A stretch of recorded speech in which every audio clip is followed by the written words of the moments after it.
प्यारे विद्यार्थियों, आप सभी को मेरा नमस्कार। मैं डॉक्टर नेमीचंद कुमावत, सहायक आचार्य हिंदी विषय, राजकीय महाविद्यालय की आपके इस बीए प्रथम वर्ष विषय हिंदी साहित्य के द्वितीय प्रश्न पत्र की आज की इस ऑनलाइन कक्षा में मैं आप सभी का हार्दिक अभिनंदन और स्वागत करता हूं। प्यारे विद्यार्थियों, आज की इस ऑनलाइन कक्षा में मैं आपके समक्ष लेकर के आया हूं आधुनिक काल की दूसरी काव्य धारा द्वितीय युगीन साहित्यकार और द्वितीय युग की प्रमुख प्रवृत्तियों को मैं आज लेकर के आया हूं। आज इस पर हम विस्तार से चर्चा करेंगे। इसके पूर्व की जो हाल ही की जो ऑनलाइन कक्षा हुई थी, जिसमें हमने आधुनिक काल को आरंभ किया था, उसकी विविध परिस्थितियों पर चर्चा की थी।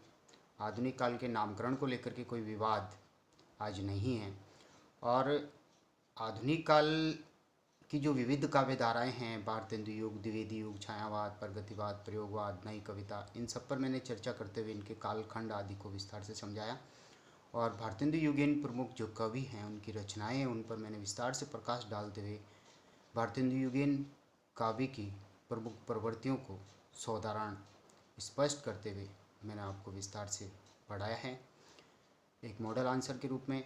और आज हम पढ़ने जा रहे हैं द्वितीय युग को और द्वितीय युगीन जो साहित्यकार है प्रमुख, उनकी रचनाएं, उनका जीवन परिचय और द्वितीय युग की प्रमुख काव्यगत प्रवृत्तियों पर हम विस्तार से प्रकाश डालेंगे। तो आइए हम शुरू करते हैं।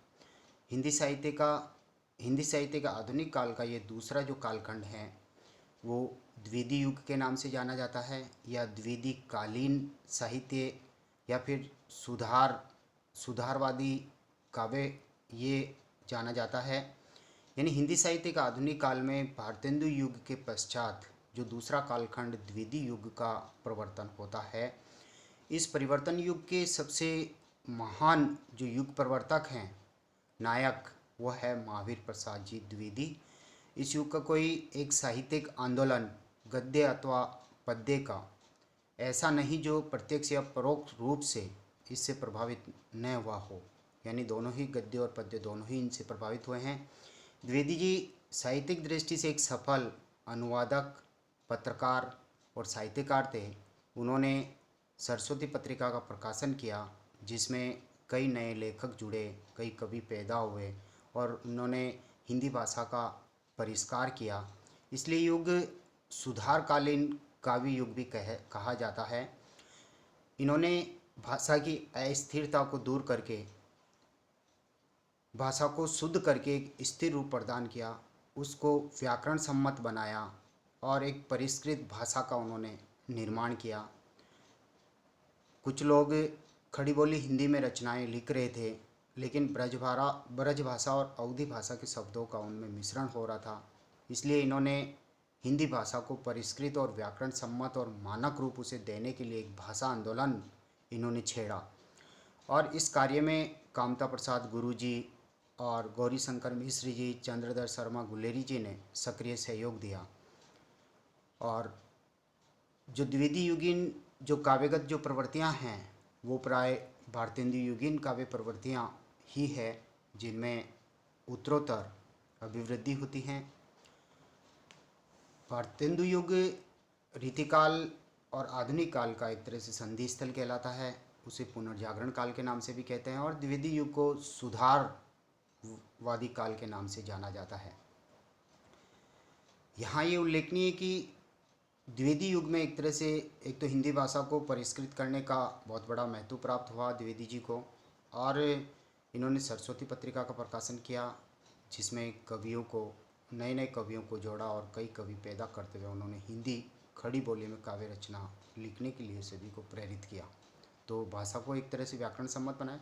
दूसरी एक बहुत बड़ी विशेषता इस काल की उभरती है कि इतिवर्तात्मकता और वर्णनात्मकता इस युग की विशेषता है।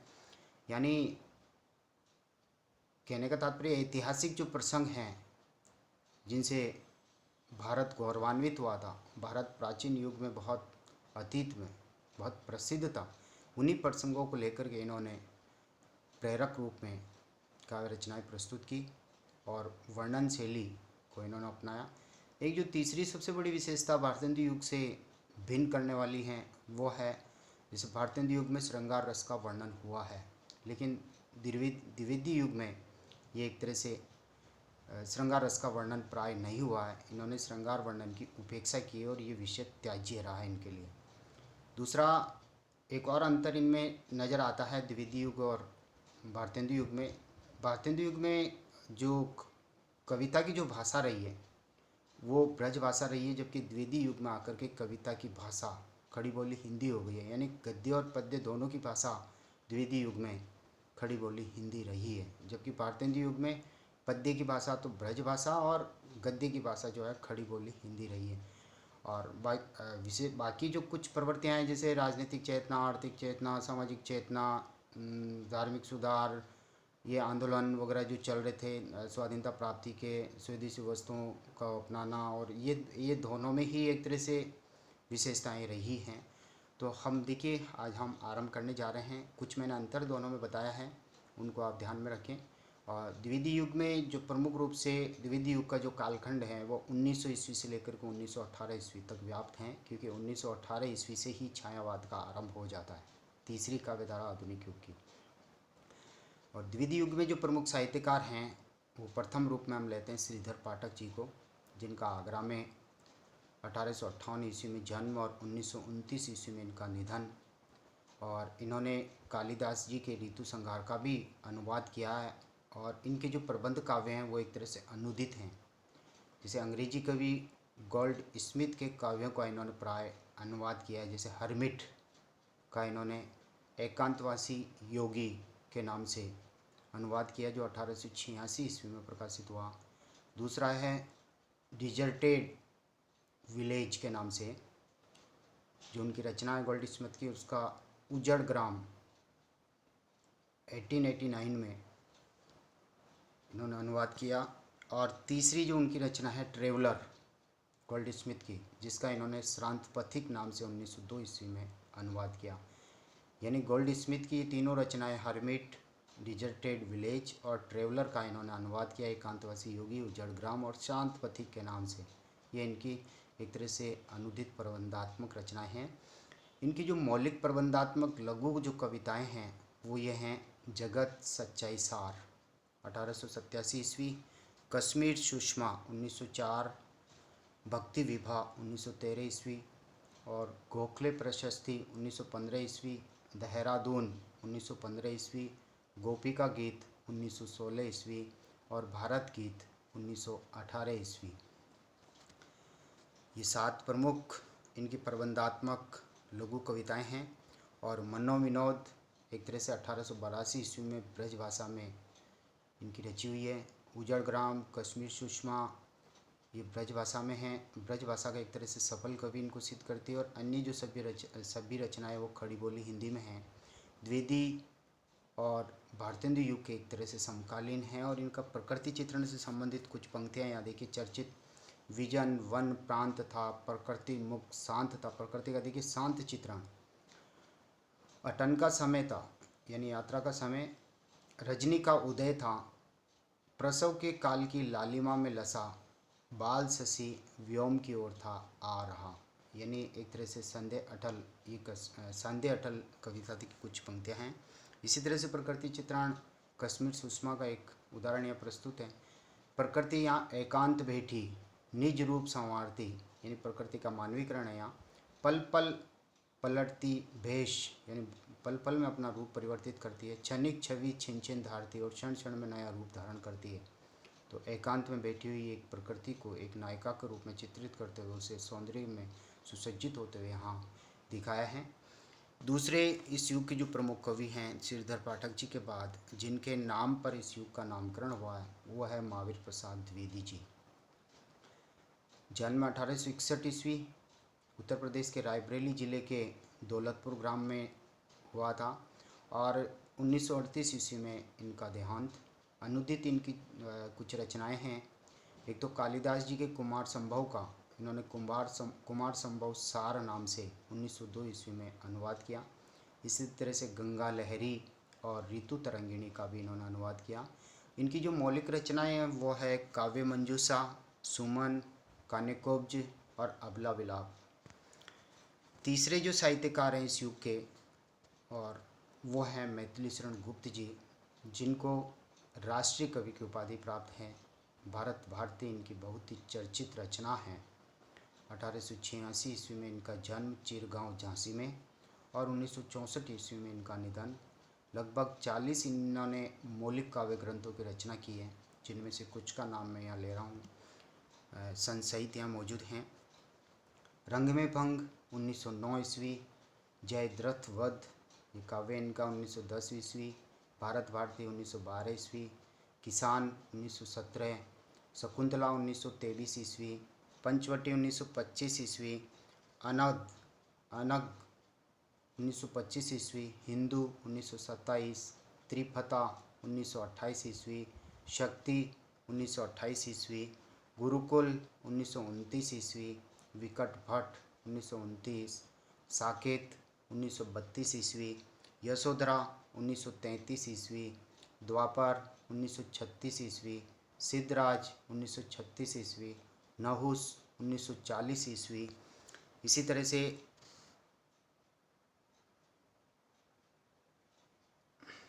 कुणाल गीत 1942 ईस्वी, काबा करबला 1942, पृथ्वीपुत्र 1950, प्रदक्षिणा 1950, जय भारत 1952, विष्णुप्रिया 1957, अंजलि, पद्य प्रबंध, मंगल भट्ट, झंकार, विश्व वेदना, त्रिपतगा, स्वदेश गीत, चंद्रहास, ये इनकी प्रमुख काव्य रचनाएं मैंने अभी नामोल्लिखित की हैं। आप इनमें से कुछ याद कर लें। विषय वस्तु की दृष्टि से गुप्त जी के काव्य को 5 भागों में विभक्त किया जाता है, और मैथिली शरण गुप्त जी इस द्विवेदी युग के बहुत ही चर्चित कवि हैं, राष्ट्र कवि हैं। और 5 भागों में इनके समग्र साहित्य को विभाजित किया जाता है, जैसे कि विभिन्न धर्म संप्रदायों के आराध्य पुरुषों से जो संबंधित काव्य हैं वो है, जैसे राम से संबंधित जो काव्य इन्होंने लिखा है वो साकेत, पंचवटी और प्रदक्षिणा। इसी तरह से कृष्ण से संबंधित द्वापर, वैष्णव भक्ति से संबंधित जो है विष्णुप्रिया यानी चैतन्य महाप्रभु से संबंधित है ये, और बौद्ध धर्म से संबंधित है यशोधरा, अनद ये गीति नाट्य हैं, और सिख धर्म से संबंधित इन्होंने गुरुकुल लिखा, शाक्त मत से संबंधित इन्होंने शक्ति, और इस्लाम धर्म से संबंधित इन्होंने काबा करबला लिखा। ये थे विभिन्न धर्म संप्रदायों के आराध्यों से संबंधित धार्मिक ग्रंथ। दूसरा, महाभारत के पात्रों एवं प्रसंगों को आधार बना करके भी इन्होंने जो काव्य लिखे हैं उनमें जयद्रथ वध, जयद्रथ का वध, सेरंध्री, वक संगार, वन वैभव, नहुस, हिडिंबा, शकुंतला, तिलोत्तमा, जय भारत। और महाभारत के इन पात्रों के अलावा ऐतिहासिक वीर पुरुषों से संबंधित भी इन्होंने काव्य लिखे हैं, जैसे रंग में भंग, सिद्धराज, पत्रावली, विकट भट्ट।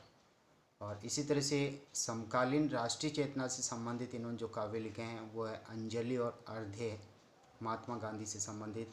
और काल्पनिक एवं विचारात्मक विषय वस्तु पर आधारित जो काव्य लिखे हैं वो है भारत भारती, जिसके द्वारा ये चर्चित हुए हैं। वैतालिक, हिंदू, अजीत आदि, जैसे सखी वे मुझसे कहकर जाते, बहुत ही चर्चित पंक्तियाँ हैं ये यशोधरा खंड काव्य की।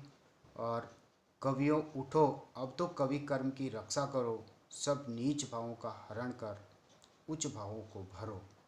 और कुछ चर्चित पंक्तियाँ भी हैं इनकी, जैसे हो गया निर्गुण सगुण साकार हैं, हो गया निर्गुण सगुण साकार हैं, ले लिया अखिलेश ने अवतार हैं, साकेत की पंक्तियाँ, यानी अखिल भारत के जो ईश्वर है और राम ने अवतार ले लिया। हम कौन थे, क्या हो गए और क्या होंगे अभी, आओ विचारे आज मिलकर ये समस्याएं सभी। भारत भारती की रचना हमारी दूरदर्शा को लेकर के इन्होंने कहा कि हम अतीत में क्या थे और अभी वर्तमान में क्या हो गए और आने वाले समय में क्या होंगे। समय रहते हमें चिंतन करना है, आने वाली समस्याओं को मिलकर सुलझाना है।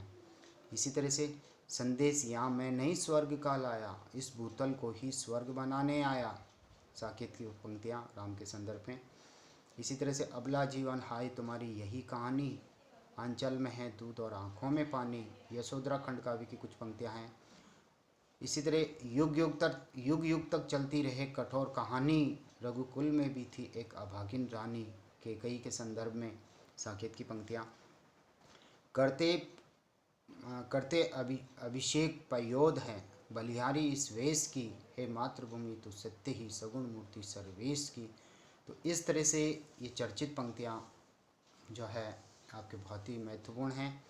और जो प्रतियोगी परीक्षाएं होती हैं second grade, first grade school lectures वगैरह के और कॉलेज लेक्चर्स वगैरह में, तो ये पंक्तियाँ लिख कर के प्रश्न में पूछा जाता है कि इस पंक्ति के रचयिता कौन है। तो ये चर्चित पंक्तियाँ आप इनको याद कर लें। तो प्यारे विद्यार्थियों, आज की इस ऑनलाइन कक्षा को हम यहीं समाप्त करते हैं। अगली जो ऑनलाइन कक्षा हम लेंगे वो हम आरंभ करेंगे अजय सिंह उपाध्याय हरिओद द्वितीय युग के चौथे कवि से। तब तक के लिए आप सभी को बहुत बहुत धन्यवाद। आप सभी से आग्रह है कि कॉलेज के इस यूट्यूब चैनल को आप सब्सक्राइब जरूर करें, साथ ही इन वीडियोज़ को आप लाइक करें। आपको पुनः बहुत बहुत धन्यवाद। जय हिंद, जय भारत।